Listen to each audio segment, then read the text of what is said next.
Hey, how's it going, guys? This is Eli, the real estate guy, and got another video for you guys. I know it's been a while since I posted something, but I wanted to make sure that I'm, posting whenever I have, more to say instead of just posting just to post, right? So with that, if you've watched my other videos, you know that my wife and we were flipping a property. We got everything done with that. We closed, did pretty well on that flip, learned a ton from that whole process, and I wanted to wait until we actually closed so that I can take those additional lessons from completing a full transaction to then sharing what we've learned. All right, so what I want to talk about today is grounding versus a non-grounded outlet. Okay, so you may be asking yourself, what is a ground? What is what is an outlet being grounded versus not being grounded? I'm just going to say this. So let's just say you have done a property inspection. All right, you had an inspector go out, they checked everything, and they put in their GFCI testers to check to see not only if the GFCI is working, which is the outlet that has those buttons on it, and not only did they test that, but there's also that indicator that's on the back of that checker that says that it is not grounded, right? They put that in a report, oh, your outlets are not grounded. All right, what does that mean?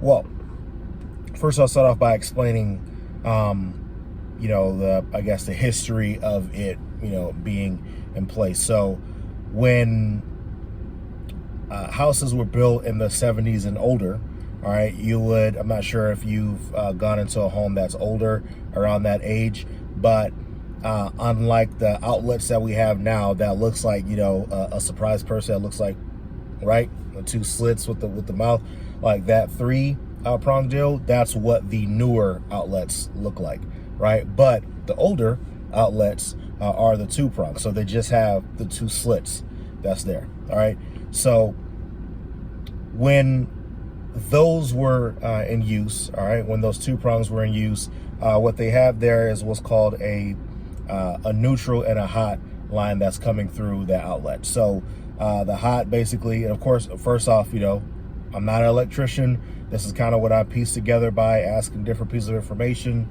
watching videos and things. So I'm just piecing this together, and you can do your own due diligence. I'm just saying what I've learned, and you guys can do what you want with that information, right? Don't say, hey, Eli told me that this or whatever. I am not an electrician. Okay, now, so you have a hot line and you have a neutral line. So on the hot, that's where the electric current is coming to basically the plug or the outlet. All right, and the neutral line is where it's flowing out of. So it's a flow of a circuit of energy coming in and out of the outlet. So if you're plugging in something, energy is coming from the panel into the electrical device, whether it's a washing machine, PlayStation, whatever it is, and it's flowing out of the neutral, right? So what happens when you have that two prong is, let's just say there's something that's wrong with your washing machine, right? There's some type of malfunction that's happening within the washing machine. So what's happened before, right, and the prongs that were there in the 70s and older, is as that current will flow through, if there's something that goes wrong with that washing machine, sometimes that current will basically just load up in that metal washing machine, and you not knowing, you go and you're about to do your laundry and you touch it and you get zapped up, right? So that's what used to happen, right? Now what happens is there's a three prong, which is the hot, the neutral, and the ground. So whenever that current comes in, all right, and it goes into that device, if it's not flowing out through the neutral, then that excess energy, it flows out through the ground. So that way that washing machine isn't grounded. It's not being charged up with the electric current just flowing in there and not coming out. So basically the issue with that, of course, is you want to make sure that as you get your inspection report, if you're seeing, okay, something being a ground versus not being grounded, that's pretty much what it means. And there's times to where some of these homes, when they're doing their updates or whatever it is, or the upgrades to the home, they'll put a 3-prong, all right, on an outlet that's wired for a 2-prong. That's a problem, because it gives the illusion that it is grounded when in reality it's not.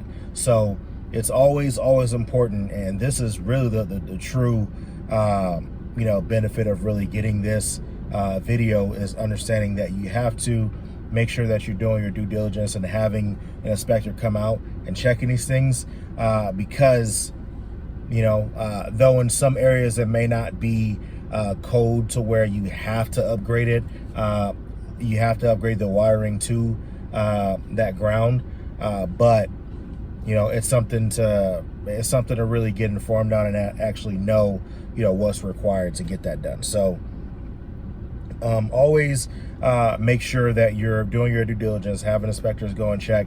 And something else that's really important too, that we definitely learned during this process, is as things are going along, talk about plumbing, electrical, things of that nature. Yes, you had your inspector at the beginning, but what we're going to implement moving forward is having an inspector come in before we pay the final checks of everything, to make sure that there's incentive for the contractors to get everything done. Because if they're not doing their job correctly, right, then we want to make sure that, okay, well, hey, we still got this $5,000 check that's left for you, and based on our contract, the work was supposed to be this, and you didn't do it right. So do it right so that we can pay you.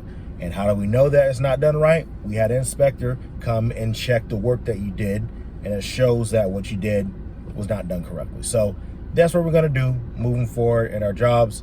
And luckily, we did great on our flip. Definitely excited about the results that happened with that. But for sure, moving forward, we're going to make sure that we have inspectors not only at the beginning when we're purchasing the property, but also after the contractors say that they're done with their work.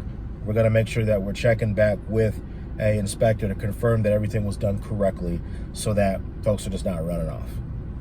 So with that being said, thank y'all so much for watching the video. Be sure to like, comment, and subscribe to this channel for more information on our journey of real estate investors. All right, and as we continue to learn, we'll go ahead and share that with you guys as well. And also, if you're interested in wholesaling, I actually wrote a ebook called Wholesaling 101, Your First Steps. The link to that will be in the description below. And I look forward to sharing as much information as I can with you all, so that you all won't make certain mistakes that we made. And if we've already learned something, instead of you spending months and years trying to figure something out, if we have that information, we'll package it up and we'll give it to you guys direct, so that way you can just save so much time and money and effort to get to that next level. So go ahead and comment in the section below what topics you guys would like for us to cover in the future. And I can't wait for y'all to get your first deal. Y'all take care.